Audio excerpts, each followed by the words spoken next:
ذرا اس آیت پر اب نگاہ کو مرتکز کیجئے کہ انسان کا خسارہ کیا ہے۔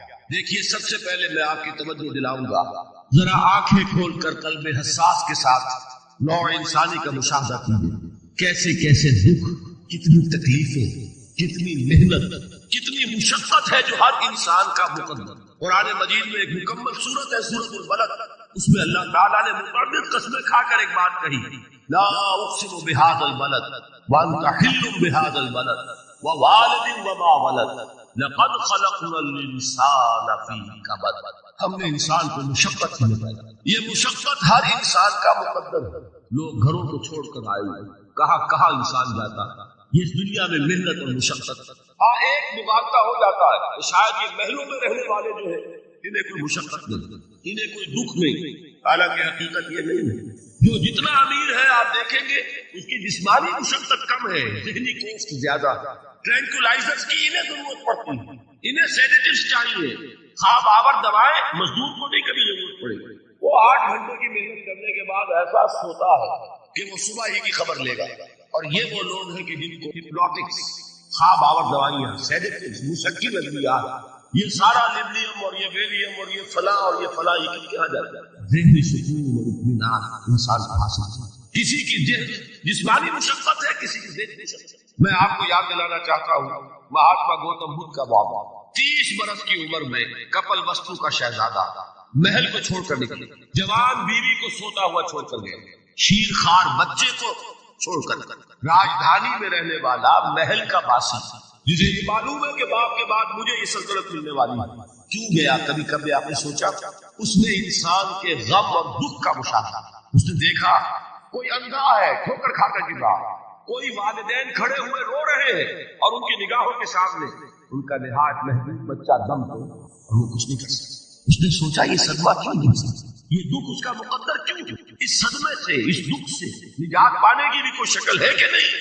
انسانوں کی ایک عظیم اکثریت، شاہ ولی اللہ دہلوی رحمۃ اللہ علیہ کے الفاظ ہیں کہ وہ لگدو اونٹ اور کولو کا بیل بن کر زندگی جو 8 گھنٹے تک اینٹیں ڈھو رہا، اس سب کا تصور کیجیے، وہ واقعی انسان ہے یا حیوان بن گیا؟ اور 8 گھنٹے کی اس محنت کے بعد بھی ہو سکتا ہے کہ 2 وقت کی روٹی اسے پوری نہ، اور یہ تو ہو سکتا ہے، نہیں ہوتا ہے کہ اگر بچہ بیمار پڑ گیا ہے تو شاید کوئی برتن بیچے بغیر اس کی دوا کا سامان نہ، ایسا شخص کتنے بوجھ مطلع دوا، کتنی مشقت کے اندر پسا، لگو اور کولو کا بیل، انسانوں کی عظیم اکثریت کی سطح پر زندگی بسر۔ لیکن آپ کو معلوم ہے کہ کولو کے بیل کے لیے مشقت ہی مشقت ہے، اس کے احساسات یہ نہیں ہے، کیونکہ ان سے انسان کو جو صدمہ پہنچتا ہے، ایک بیل کو اس سے کوئی غرض نہیں کہ اس کا کوئی بچہ بھی تھا کہ نہیں تھا، اس کو کوئی بخار ہوا ہے یا کیا ہوا ہے، اس صدمے سے وہ بیل بچا ہوا۔ گھوڑے کو کوئی پتا نہیں کہ میرا بھی کوئی اولاد میری ہے یا نہیں ہے، مجھے اس کا کوئی صدمہ ہے یا دکھ ہے، کوئی پتا نہیں۔ لیکن انسان کا معاملہ یہ ہے کہ والدین کو جو جو دکھ دیکھنے پڑتے ہیں اپنے بچوں کے بھی، اولاد رات کی نیند حرام ہے اس لیے کہ بچہ بخار میں تپ رہا ہے یا درد سے تڑپ رہا ہے، لہذا نماز ہو سکتی ہے نماز۔ میں نے ایک موقع پر دیکھا لاہور میں کیروسین آئل، اس زمانے میں ابھی سوئی گیس نہیں آئی تھی، اور اکثر و بیشتر جو ہے یہ مٹی کا تیل جو ہے ایندھن کے طور پر استعمال ہوتا تھا، اس کی شارٹیج ہو گئی تو کئی فرلانگ لمبی قطاریں لگتی تھی ان دکانوں کے باہر، ڈپوں کے باہر، اور ایسے ایسے منظر بھی کہ ایک خاتون برقع کو، ایک گود میں بچے کو لیے، ایک کی انگلی پکڑے ہوئے، بوتل ہاتھ میں لیے ہوئے تیل کے لیے، اور کئی گھنٹے کھڑی ہوئی۔ یہ مشقت انسان جھیلتا ہے۔ غالب نے اس کا نقشہ کھینچا ہے کہ رنج سے خوگر ہوا انسان کو مٹ جاتا ہے، مشکلیں اتنی بڑی مجھ پر کہ آسان ہو، ہم بھول جاتے ہیں، ورنہ واقعہ یہ کہ قلب حساس ہو اگر، اور قید حیات و بند غم اصل میں دونوں ایک ہیں، موت سے پہلے آدمی غم سے نجات پائے۔ اچھا، یہ تو ہوا لقد خلقنا الانسان فی کبد۔ حیوانات کا معاملہ ایک اور اعتبار سے آسان ہے، ان سے کوئی محاسبہ بھی ہے کیا؟ کوئی جواب دہی بھی ہے؟ کوئی ان کو اللہ کے حضور میں کھڑے ہو کر اپنے اعمال کا حساب بھی دینا؟ انسان کی یہ ٹریجڈی ہے، یہ المیہ ہے انسان، اس کو بھی قرآن مجید کی ایک صورت میں قسمیں کھا اذا السماء انشقت، اس کے بعد کیا فرمایا؟ یا ایھا الانسان انک کادح الی ربک کدحا فملاقیہ۔ اے انسان، تیرا المیہ، تیری ٹریجڈی اس سے کہیں بڑھ کر ہے، تجھے صدمے پر صدمے جھیلتے ہوئے، مشقت پر مشقت برداشت کرتے ہوئے ایک روز اپنے رب کے حضور میں بھی کھڑا ہو، جواب دہی بھی کرتا۔ اس دن کے حساب سے، اس دن کے احساس سے جو بڑے بڑے ہماری امت کے عظیم جو گلے سرسبد ہیں، ان کا یہ حال آپ نے پڑھا ہوگا۔ حضرت ابوبکر صدیق رضی اللہ تعالیٰ عنہ وہ ایک عجیب کیف کے عالم میں فرمایا کرتے تھے، کاش میں درختوں پر چہچہاتی ہوئی چڑیا ہوتا جس سے حساب کتاب نہیں، کاش کہ میں گھاس کا تنکا ہوتا جو آج ہے اور کل آگ میں جلا دیا جائے، ختم، اس سے محاسبہ کوئی، وہ جس کے احساس سے کہ حضرت عمر جو ہے اپنے انتقال کے وقت سخت بے چین، ان کے بیٹے حضرت عبداللہ ابن عمر رضی اللہ تعالیٰ عنہما ان کا سر جو ہے وہ اپنی زانوں پر رکھ لیا تو کہا نیچے ڈال دیا، ایک عجیب بے گلی اور بے چین۔ انہوں نے کہا ابا جان آپ کیوں پریشان، آپ تو عشائر مبشرہ میں سے، آپ کو تو اللہ تعالیٰ نے جنت کی بشارت حضور کے ذریعے سے دنیا میں دی۔ حضرت عمر فرماتے کہ خدا کی قسم اگر قیامت کے دن عمر برابر سرابر پر چھوٹ گیا تو بہت بڑی کامیابی۔ یہ احساس حضرت علی کا حال کیا ہوتا، ابھی جو آپ نے حافظ صاحب سے سنا، یہ حضرت علی کا معاملہ کہ ایک تیر پیوست ہو گیا تھا، کسی طرح نکل نہیں رہا، حضرت علی نے فرمایا اچھا چھوڑو مجھے، میں نماز کی نیت پڑھتا، نماز کی نیت پڑھتے تھے تو درست کہا کس کے سامنے کھڑا اور کس کے سامنے مجھے ایک دن جواب دہی کے لیے کھڑا ہونا ہوگا۔ لن تزولا قدم ابن آدم، حضور نے خبر دی ہے ابن آدم کے قدم ہل نہیں سکیں گے، جیسے مجرم کھڑا ہوتا ہے کٹہرے کے اندر، اس کٹہرے میں سے ہل نہیں سکو گے، حتی یسأل عن خمس، جب تک کہ 5 چیزوں کا حساب نہ لے لیا۔ وہ 5 چیزیں کیا ہے، کان کھول کر سنیے۔ عن عمرہ فیما افنا، عمر کا حساب دو، یہ 80 برس اور 70 برس ہم نے تمہیں دنیا میں دیے، کہاں ضائع ہے۔ وعن شبابہ فیما ابلا، اور خاص طور پر جوانی کا دور، امنگوں کے دن، ولولے ہوتے ہیں، قوت ہوتی ہے، توانائی ہوتی ہے، آدمی چلتے ہوئے زمین پر پاؤں مارتا، قوت جو ہے وہ اپنا اظہار چاہتی، یہ جوانی کہاں گلائی، حساب ایک ایک لمحے کا حساب۔ مالہ من این اکتسبہ وفیما انفق، ایک ایک پائی کا حساب دو، مال کا کہاں سے کمایا تھا، حلال سے کہ حرام سے، اور کہاں خرچ کیا تھا، گل چھروں میں، عیاشیوں میں، یا نیکی کے کاموں میں، ادائے حقوق اللہ کے دین کے لیے۔ 4 سوال ہو گئے، 2 زندگی کے بارے میں، ایک زندگی پوری بحیثیت مجموعی کہاں کس کام میں لگے، اور خاص طور پر شباب کا دور کہاں لگا۔ 2 سوال مال کے بارے میں، کمایا کہاں سے، حلال سے کہ حرام سے، جائز سے کہ ناجائز سے، خرچ کہاں سے، اور آخری سوال وعما عمل فیما علم، جو علم حاصل کیا تھا اس میں عمل کتنا کیا، علم کے انبار لگاتے چلے گئے اور عمل کے آغاز کی بھی نوبت نہ آئی۔ یہ علم جو ہے یہ اس روز سب سے بڑا وبال بن جائے گا، اتنا علم اور عمل کچھ نہیں، بجائے کہ کریڈٹ کا ذریعہ بنے، یہ ان کا ڈیبٹ کا کھاتا بنے۔ یہ جواب دہی کا احساس ہے کہ جس کی وجہ سے انسان کی ٹریجڈی جو ہے وہ دوہری ہے۔ کوئی حیوان اتنے بوجھ تلے نہیں، مشقت کی، محنت کی، اس زندگی میں ختم ہوئے، اس کے بعد کوئی محاسبہ نہیں۔ اس کو بھی غالب نے خوب کہا کہ اب تو گھبرا کے یہ کہتے ہیں کہ مر جائیں گے، اور مر کے بھی چین نہ پایا تو کدھر۔ یہ ہے وہ ہیومن ٹریجڈی، اور وہ یہ ہے کہ اس قیامت سے پہلے پوری دنیا میں حق کا بول بالا ہو۔ اچھا، یہ وہ بات ہے جو دنیا کے اکثر مذاہب ہیں، اکثر، اور خاص طور پر جو 3 یہ مذاہب ہیں جنہیں ابراہیمی مذاہب کہا جاتا ہے، یہودیت، عیسائیت اور اسلام، جو صراحت کے ساتھ یہود کے ہاں بھی عقیدہ موجود، عیسائیوں کے ہاں بھی ہے، مسلمانوں کے ہاں بھی، کہ اس سے پہلے، اس کائنات کے ختم ہونے سے پہلے، اس زمین کی قیامت آنے سے پہلے، اس پر اللہ کا دین غالب، کنگڈم آف ہیون اور ارتھ۔ اور یہی بات حضرت مسیح نے کہی تھی اپنے اس وقت کے جن یہودیوں سے مخاطب، ریپینٹ، توبہ کر لو، for the kingdom of heaven is at hand. اب جو وہ ہے آسمانی بادشاہ آیا کیا تھی، وہ آسمانی بادشاہ تھی حضور کا ظہور صلی اللہ علیہ وسلم، جس سے کہ وہ آسمانی بادشاہ قائم ہوئی اور پھر پھیلی کتنے بڑے علاقے، لیکن بہرحال پوری دنیا میں نہیں پھیل سکے، اس کے اسباب کیا تھے وہ اس وقت ذرا موجود، لیکن پھیلنا ہے۔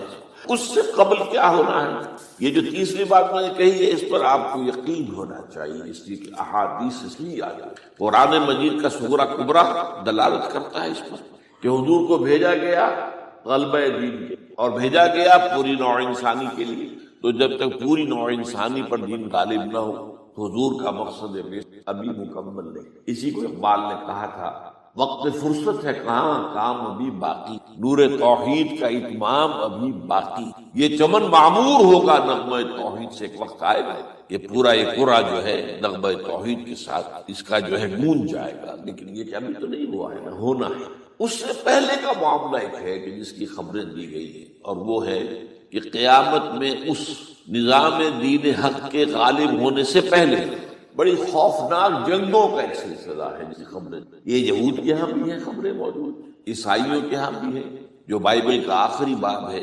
ریولیشن آف سینٹ جان، وہ کاشفات یوحنا ترجمہ کیا، اور حضور کی احادیث ملاحم، باب الملاحم، یہ بہت سی کتابوں کے اندر باقاعدہ ابواب ہے، ایک باب الملاحم جنگوں کا، ان میں سے ایک جنگ وہ ہے جسے کہا ہے اس یوحنا کی مکاشفات میں آرمگدان، اور غالباً اسی کو حضور نے قرار دیا ہے الملحمۃ العظمیٰ، عظیم ترین جنگ الملحمۃ۔ تو یہ بھی یقینی چیزیں ہیں کہ یہ ملاحم کیوں ہو، آپ اس میں اچھی طرح سمجھ لیجیے کہ اس میں ایک تو ہے عذاب اکبر جو آئے گا یہودیوں، ایک ہے عذاب اصغر جو آئے گا مسلمانوں۔ میں نے یہ آج سے 20 سال پہلے کتاب لکھی جو مختلف، پہلے تو وہ نوائے وقت کے اندر کالم کی شکل میں شائع ہوئی تھی، پھر یہ کہ موجودہ اور سابقہ مسلمان امتوں کا ماضی حال اور مستقبل غالباً اس وقت آؤٹ آف پرنٹ ہے وہ کتاب۔ بہرحال جن کو بھی دلچسپی ہو وہ اسے کہیں سے حاصل کر لے، لائبریری مکتبے سے آئیے پڑھے، یہ 20-22 سال پہلے کی بات ہے وہ آج کی، تو اس میں ان تمام چیزوں کا میں نے تذکرہ کیا، اس لیے کہ عذاب اکبر اس کو کہتے ہیں کہ کسی قوم کا نام و نشان مٹاتا۔ یہ عذاب اکبر آتا تھا صرف ان قوموں پر جن کے طرف رسول بھیجے گئے اور قوموں نے بحیثیت مجموعی رسولوں کا انکار کیا، ان پر وہ عذاب آئے، اس سے عذاب استیصال بھی کہتے ہیں۔ فَقُطِعَ دَابِرُ الْقَوْمِ الَّذِينَ ظَلَمُوا، ان کی جڑ کاٹنا، ایک جڑ کاٹنا ہوتا ہے، درخت کو کاٹنا ہوتا ہے، درخت کو کٹے گا تو پھر دوبارہ جڑ میں سے شاید وہ نکل آئے، لیکن نہیں، جڑ سے لا یرا الا مساکنہم۔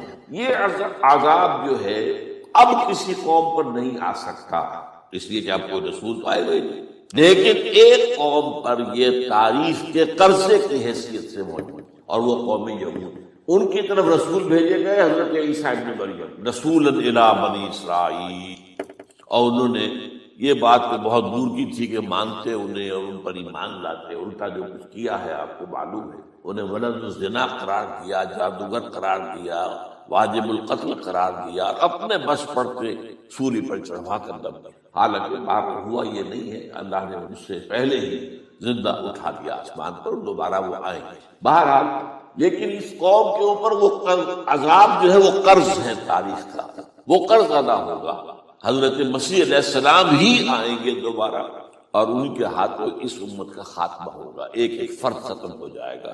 یہ جب میں نے یہ باتیں کہی تھی تو امریکہ میں یہودیوں نے بڑا شور مچایا، میرے خلاف بھی ہم ایک مہم نکلی یہودی کی طرف سے کہ اس کی کتابیں وغیرہ، اس کے ویب سائٹ بند کرو، یہ جو ہے اینٹی سیمیٹک ہے، یہ کہتا ہے سب یہودی قتل ہو جائیں گے۔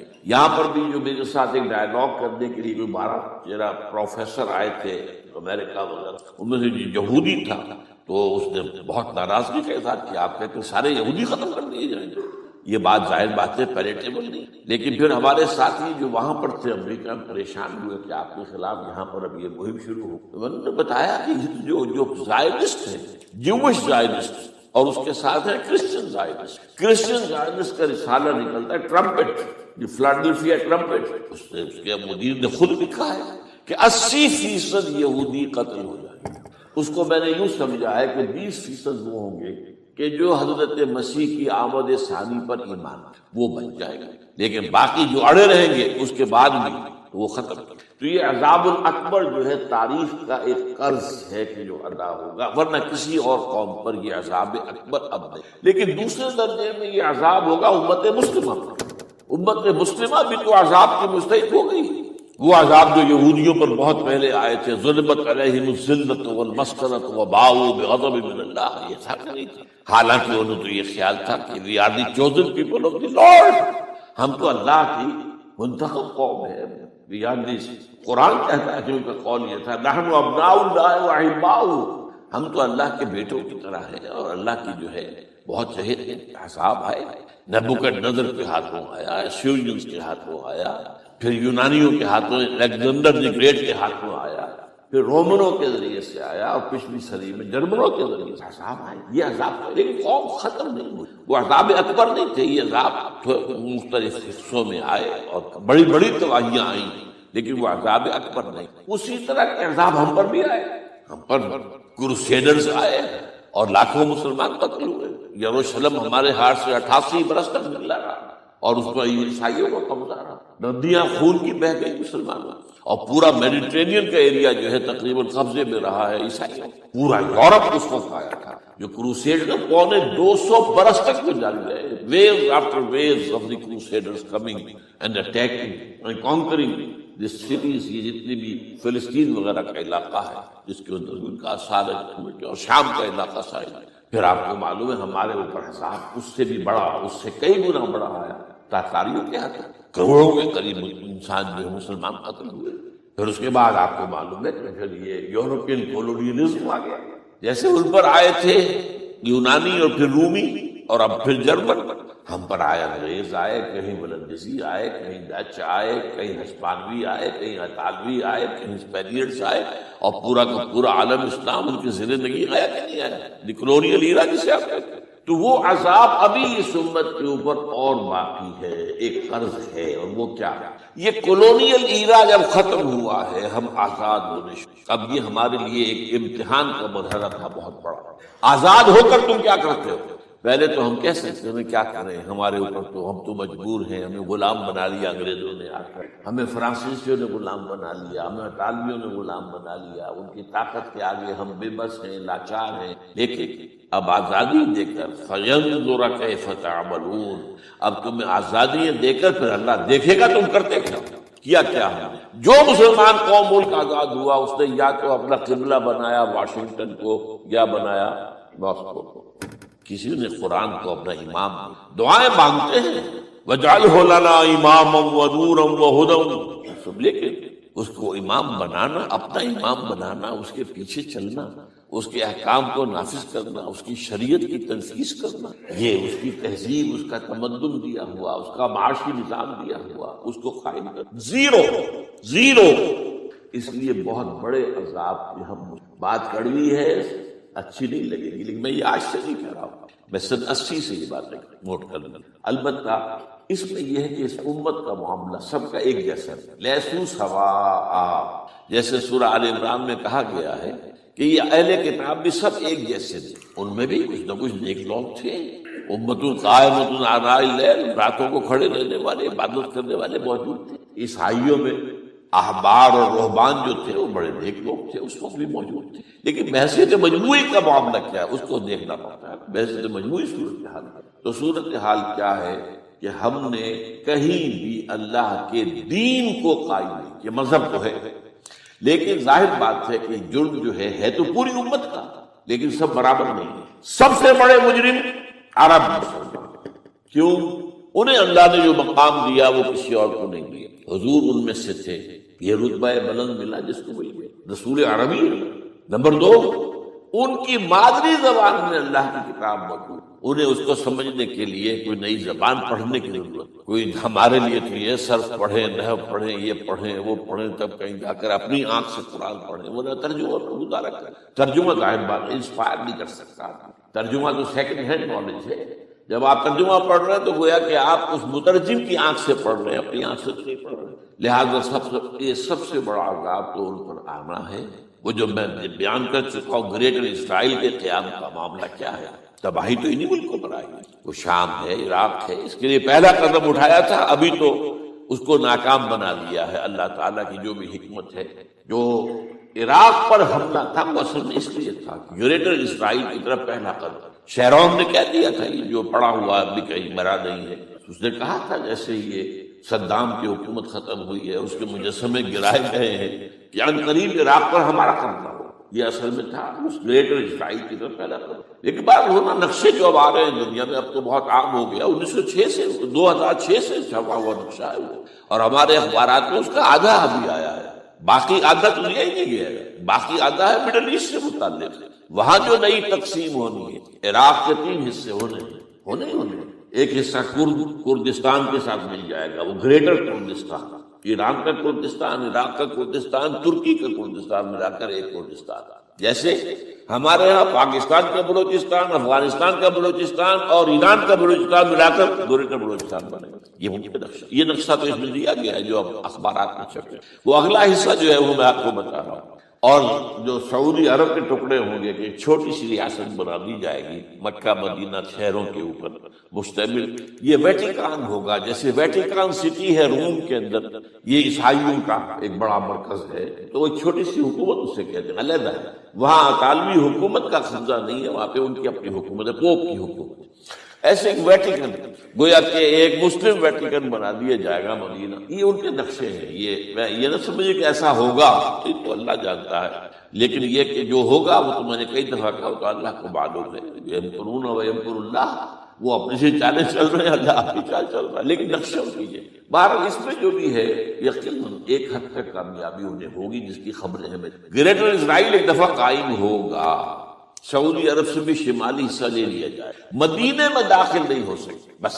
اچھا مکے کو وہ کلیم نہیں کرتے، مکے سے انہیں کوئی سروکار نہیں، لیکن یہ کہ مدینے کو وہ کہتے ہیں یہ ہمارا ہے، ہمیں یہاں سے نکالا گیا، اور وہاں لیکن حدیث میں ہے کہ مدینے میں داخل نہیں ہو سکے گا دجال اور اس کی جو فوج ہے، لیکن باقی شام، عراق، فلسطین، لبنان اور ترکی کا جنوبی حصہ اور مصر میں جو ہے یہ سینائی پیننسلا کے ساتھ ساتھ سارا، وہ اس کو تو رو رہے ہیں ابھی تک یہودی کہ کیوں واپس کر دیا سینائی پیننسلا، 1967 وار میں ہم نے جیتا تھا اسے، بعد میں وہ اسحاق ریبن اور یاسر عرفات کے درمیان دوستی کروائی تھی کلنٹن نے، جس کے نتیجے میں وہ واپس آیا، لیکن یہ کہ وہ واپس لے گئے، اور اس کے علاوہ جو فرٹائل علاقہ ہے نائل کے ڈیلٹا کا وہ بھی ان کی شامل ہے۔ اس ظاہر بات ہے جب یہ ہوگا تو بڑی تباہی آئے گی، اس میں کوئی شک نہیں۔ تو سب سے بڑی تباہی مسلمانوں نے عرب پہ آئے گی، اور کیوں ہوگی؟ مستحق ہیں انہوں نے، اس کے باوجود کہ قرآن ان کی اپنی زبان میں ہے،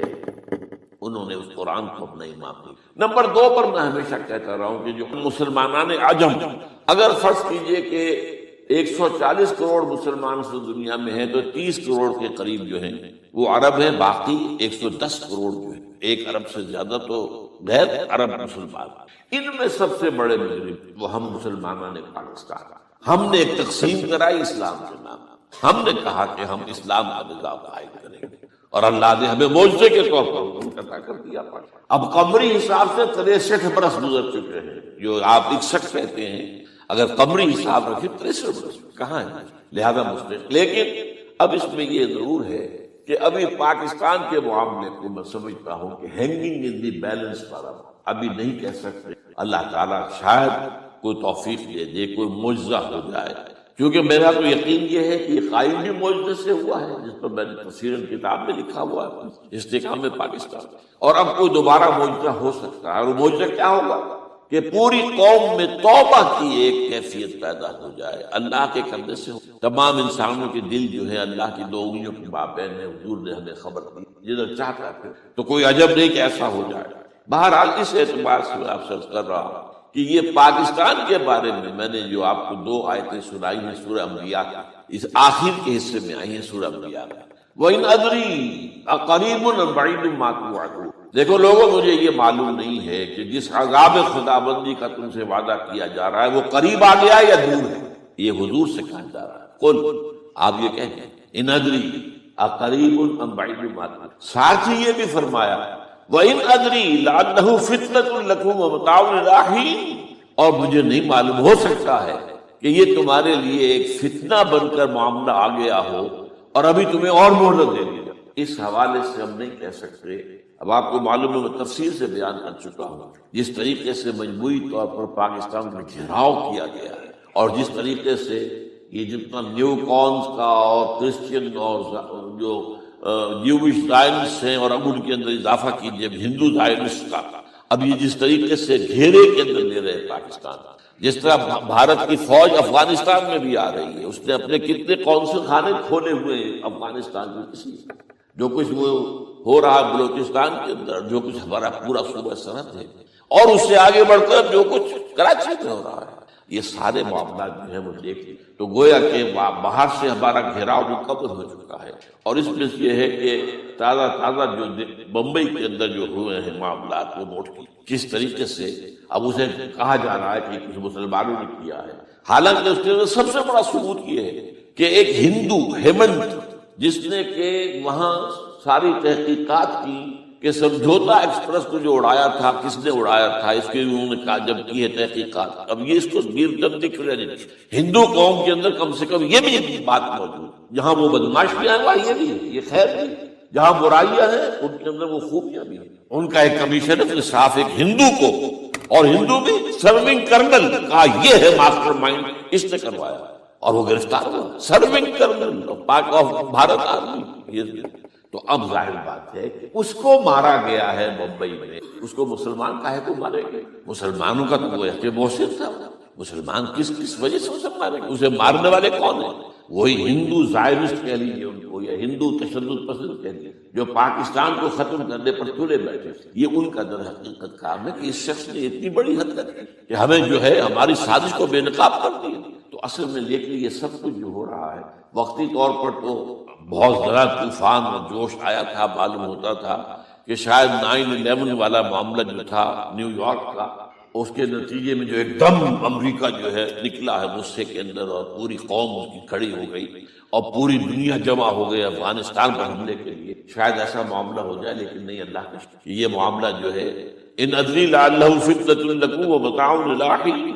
ابھی کل کی جو تازہ ترین رپورٹ ہے وہ یہ ہے کہ اوباما کو بریفنگ دی گئی ہے کہ پاکستان کے جو نیوکلیئر بامز وہ ولنریبل ہیں، اور ان کے اندر اندیشہ ہے کہ وہ جو ہے شدت پسندوں کے ہاتھ میں نہ پڑ جائے۔ اس کو کوئی نہ کوئی بہانہ انہوں نے بنانا، یہ جو میں آپ سے عرض کر چکا ہوں۔ کچھ ہمارے لوگوں کو یہ امیدیں ہو گئی تھی براک اوباما کے آنے سے، یہ میں نے پھر اس کے بعد ایک مضمون میں پڑھا ہے، آپ کے لیے بھی نئی بات ہوگی۔ یہ براک کا لفظ جو ہے اس میں یہ بھی اسلامی ہے، یہ برکت سے ہے، اس لیے کہ اس کا باپ جو ہے وہ سواحلی علاقے کا، سواحلی زبان جو ہے کینیا کا ساحلی علاقہ جو ہے وہ سواحلی زبان جو ہے اس میں عربی کی بڑی آمیزش، کیونکہ وہ تو بہت قریب ہے نا، عرب سے کتنا فاصلہ ہے، وہ درمیان میں وہ ریڈ سی ہے، بڑا چھوٹا سا سمندر، تو سواحلی زبان میں عربی اثر آتا ہے۔ تو یہ برکت والی بات، جیسے ہم کہتے ہیں کسی کا نام برکت حسین، برکت علی، تو یہ وہ ہے برکت والا،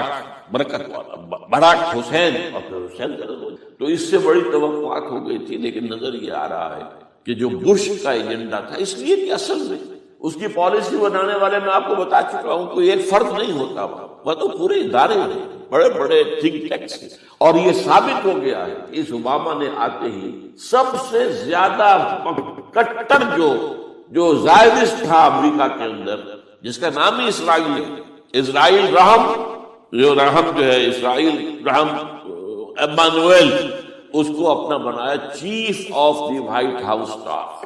اور یہ وہ شخص ہوتا ہے کہ جو گویا کہ جس کے گھیرے میں ہوتا ہے صدر امریکہ کا۔ صدر سے کون مل سکتا ہے یہی فیصلہ کرے گا، کون نہیں مل سکتا یہ فیصلہ کرے گا، کون سی رپورٹ صدر کی جائے گی یہ فیصلہ کرے گا، کون سی رپورٹ روک لی جائے گی یہ فیصلہ کرے گا۔ تو گویا کہ صدر کے کان بھی وہ، صدر کی آنکھ بھی وہ، لہذا صدر جو ہے اس کے تو اوپر گھیرا ہوتا ہے۔ اور اس سے بھی آگے بڑھ کر نوٹ کیجیے، میں نے آپ کو پہلے بتایا بھی، ساؤتھ ایشیا کے لیے اس نے اپنا ایڈوائزر بنایا ہے ایک ہندو کو، اس کا نام ہے سونال شاہ۔